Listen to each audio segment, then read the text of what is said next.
When I was younger, I was in the cadets and I was really good at it. Like, sword drills and all those things. I was really good for my age. And there was a time during the course of my life when I actually wanted to be a soldier. It's funny, but yeah, I actually wanted to be a soldier. Will you keep quiet? But no, I grew up and realized that, no, I can't do this. This is definitely not for me. This is not for me. Why are you running? Why? By this time, you'd have seen me in Ashaiman making somebody's life miserable. No, that is definitely not me. But as a typical Kaswa boy, I am not worried by the fact that Ashaiman is trending because, well, Kaswa, we have a lot in store. Like, we are waiting. Let your trend go down. When Kaswa strikes, everybody will hear from us. Oh! So I trust my boys. We are going to trend very soon. Definitely, very soon.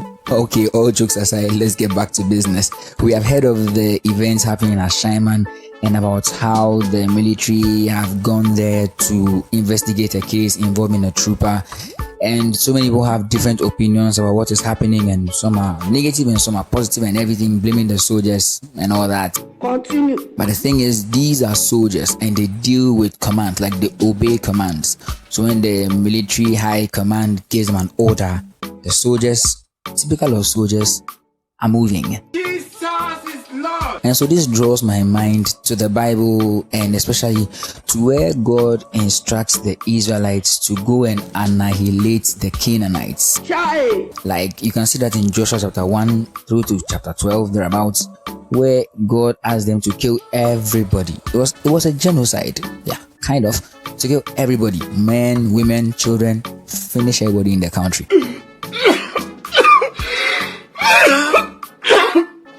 This is actually those parts of the Bible that makes it hard for us to understand God, because this sounds wicked. Like, yeah, how would a loving God do all that? And so Marcion actually believes that the God of the Old Testament is not the same God that we find in the New Testament. The Old Testament God is vindictive and, angry and all that. And the New Testament God is kind, loving, forgiving, and yeah, so as for him, he thinks that the Bible talks about two gods, and the New Testament God has come to save us from the Old Testament God. It makes sense, Anna. But that is not what I'm here to talk about today. We'll talk about it some other time. What I'm talking about is about the fact that God actually ordered his people to go and totally annihilate another people because they were coming to their land.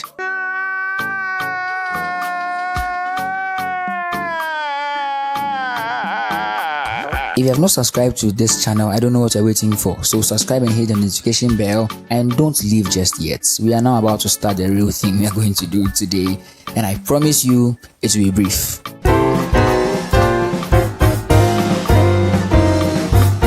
So I'm going to try to answer the question as to whether the Israelites actually killed all the Canaanites on the command of God, and we'll look at this in three main ways: history, type of writing, and the early church. So from the historians, some scholars, they believe that the evidence around, or the evidence available, does not prove that every Canaanite was actually killed. Continue. According to National Geography, in about 2020, they saw traces of the DNA of the Canaanites in the Arabs and the Lebanese, which means that not every Canaanite was killed.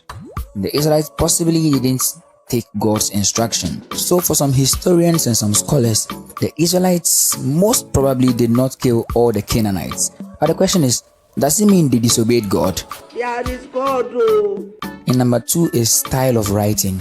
So if you remember the basic literature you learned in JHS, you would know that there's something called figures of speech, imagery, irony, personification, onomatopoeia, those kind of things. Come on, you can't have forgotten them now. The Bible, despite the fact that it is a sacred text, is also literature, meaning those who wrote it employed some of these literary devices, some of these figures of speech. And in this circumstance, it is most probable that they applied hyperbole or exaggeration. And this is seen in almost every part of the Bible. For example, King Solomon married 700 wives and had 300 concubines. Like, that's like 1,000 women in his life. Oh my God! Wow! He wishes. Secondly, David goes to kill Goliath, one man, and the women in the town are singing, Saul has killed his thousands, David has killed his 10,000s. Really, he killed just one man. And also, we will see when Joshua was fighting, the sun stood still so that he could kill his enemies. These are all... Come on, is that low? Now, the fact that they are exaggerations does not mean they are lies. You see, these figures of speech are applied to give the effect so that the readers kind of have an insight into what is going on. It is in the same way that when God says you should go and kill all the Canaanites, it's not necessarily true that they actually killed everybody. Of course, there were fights because it has to do with land and people fight over land, but not necessarily to kill everyone. It was more like go and prepare the place, clear everything that is not godly, and go and stay in the land. And number 3, which I consider most important, is how the early church read these kind of texts. Continue. The early church read these texts in the light of Christianity. To someone like St. Justin Martyr, to go and kill everyone and anything in the land of Canaan was more like a spiritual warfare, where before you come and follow Christ, you would have to deal with your past life. You have to clear everything in your past life and now come and follow Christ focused. And I consider that most important because that is what has more bearing on our lives as Christians today. So after watching this video, I do not expect that when you see a text like this, God asking people to go and kill people, I'm not expecting that you would start thinking God is some wicked guy. No. Look at it historically. Look at the style of writing. Look at the interpretation that can be given to it. It's not necessarily true that God said all that, but the message they're trying to communicate to you as a Christian in today's world.